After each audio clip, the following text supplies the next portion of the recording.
Bonsoir, bienvenue dans le Club Éco spécial ici, Salon du Bourget, toute la semaine ici en direct de cette 49e édition. Nous recevons ce soir le président de Midi-Pyrénées Expansion, Bernard Plano. Bonsoir. Bonsoir. Bernard Plano, vous êtes là depuis lundi ici au Salon du Bourget. On parle de reprise, certains d'euphorie. Toutefois, vous le rappelez, ça met quand même en suspens quelques réponses qu'il faut faire face parce qu'il faut savoir répondre aussi et soutenir cette croissance et apporter des solutions. Alors, euphorie. Je pense qu'il faut toujours rester raisonnable. Donc l'euphorie, il faut la maîtriser. Et je crois que cette euphorie, en final, cette croissance d'activité qu'il y a sur le marché aéronautique, aujourd'hui, il va falloir la maîtriser sur certains points très précis. Donc on sent bien que les sous-traitants que nous avons dans notre région et des sociétés de rang 1 vont avoir des challenges à relever, des challenges vis-à-vis de fourniture, de performance, de qualité. Et pour cela, il va falloir que vis-à-vis de leur maître d'œuvre ou de leur partenaire de rang supérieur, disons, ils rendent correctement, je vais dire, la copie, qu'ils rendent correctement les activités qui leur ont été confiées. Pour cela, on entend partout de tout ce que j'ai vu, puisque depuis 2 jours, en accompagnant Martin Malvy, nous avons fait le tour large des opérateurs de notre région. On entend partout, il va falloir que l'on embauche, 50 ici, 40 ici, des moments beaucoup plus. Est-ce que vous considérez, Bernard Plano, que les entreprises et les sous-traitants sont prêts justement à absorber aujourd'hui cette croissance de volume et de commandes? C'est pour ça que je dis que l'euphorie, il va falloir vraiment la préparer, vraiment la travailler. Parce que embaucher aujourd'hui, et la difficulté que l'on entend derrière, c'est difficile d'embaucher. On ne trouve pas forcément les gens bien préparés, on ne trouve pas forcément les gens formés à être opérateurs dans les forges, dans les fonderies, dans l'électronique, dans les câblages.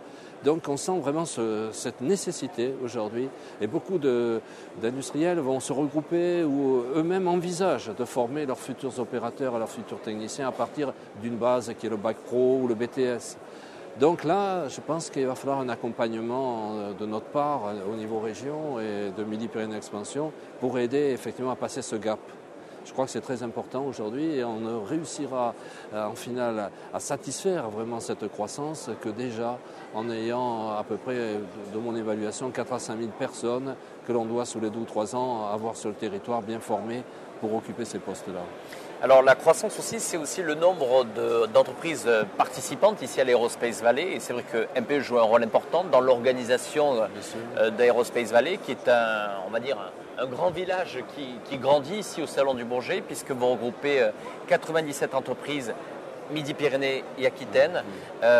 Vous avez fait bien sûr le tour de ces patrons de PME, puisque Martin Malvy le rappelait, c'est vrai que les grands groupes ont certainement des besoins, mais aujourd'hui, certainement en priorité, il faut aider aujourd'hui notamment nos PME à grandir. Quelles sont les actions que vous pouvez mener au sein de Midi-Pyrénées Expansion pour justement accompagner et faire grandir tout ce tissu de PME ici dans la région Midi-Pyrénées?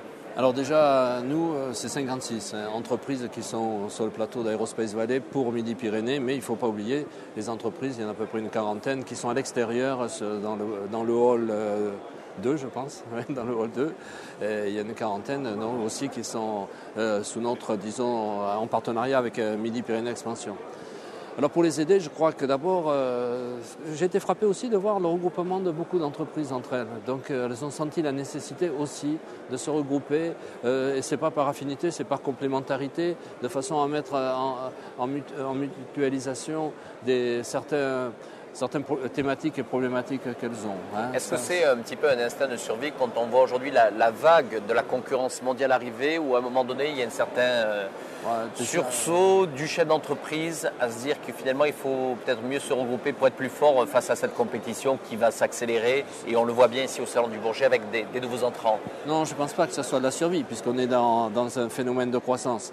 On n'est pas en survie, là, au contraire. Il va falloir absorber cette croissance. Donc c'est vraiment un bon réflexe de mutualiser pour, disons, dans cette croissance, être performant.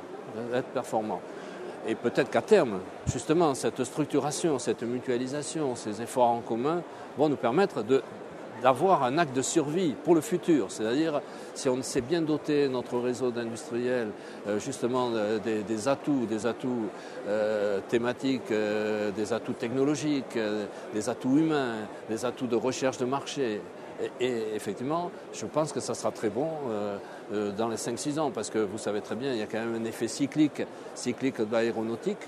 Cela dit, cyclique, quand on voit les évaluations de nouveaux appareils sur les 20 ans qui vont être commandés par les compagnies aériennes, on parle de chiffres quand même qui sont 20 000 avions, donc on se dit qu'effectivement dans ces 20 000 avions, où est la dépression, quoi. Je crois que quand aujourd'hui on prend des commandes, elles seront exécutées pour certaines dans 10 ans quasiment, pour certaines. Alors bien sûr que dans cette, je reprends votre terme, euphorie et embellie, je dirais, faut voir quand même qu'il y a des nouveaux acteurs. Il y a des nouveaux acteurs qui vont être, on a vu l'annonce de Ryanair qui est en train de vouloir challenger Boeing avec des Chinois par exemple. Il y a les acteurs Embraer en Bombardier que nous connaissions, mais il y a le Sukhoi et ainsi de suite. Donc, alors justement, Bernard Plano, parce qu'avant d'avoir été élu président de Midi-Pyrénées Expansion, vous avez fait toute une carrière en tous les cas dans ce secteur. Je crois que vous en êtes à plus de 15 éditions du Salon du Bourget. Oui, c'est mon 15e ou 16e. Quel est le regard que vous portez justement sur ces nouveaux entrants? On voit bien aujourd'hui une forte présence cette semaine à la fois des Russes, des Chinois, des Brésiliens qui se développent. Quel est votre regard, vous qui avez eu un parcours très tourné vers l'international, de ce nouveau jeu qui est en train de se dessiner pour les prochaines années? De toute façon, là, il faut pas le subir, justement. Si on le subit, si on se replie dans sa coquille, je crois que ça ne va pas être très très bon pour nous. Donc il faut être offensif. Offensif. Et puis de toute façon, dans un marché qui est en progression, je dirais qu'on doit prendre une part de cette progression. Donc c'est pas... et ça peut être beaucoup d'opportunités aussi pour nos sous-traitants, enfin pour nos équipementiers. Vous le voyez bien quand vous allez sur le Sukhoi ou sur l'avion chinois, vous voyez bien qu'il y a énormément d'équipementiers français qui sont impliqués. Donc il y a une retombée effectivement pour notre industrie. Ce qui serait bien d'ailleurs, c'est qu'on ait une étude stratégique qui permettrait de dire, voilà, sur ces 20 000 avions, en final, de faire le bilan d'abord les catégories d'avions, mais il y a des gens qui l'ont fait. Mais comment nous, en final, quelle est la croissance réaliste que nous aurons en France et au niveau européen dans cette embellie, je vais dire, ou dans cette euphorie. Et bien sûr, vous l'avez vu pour l'informatique, par exemple. À un moment donné, l'informatique, si on se replie sur soi-même et si on reste sur son marché, on ne va pas plus loin.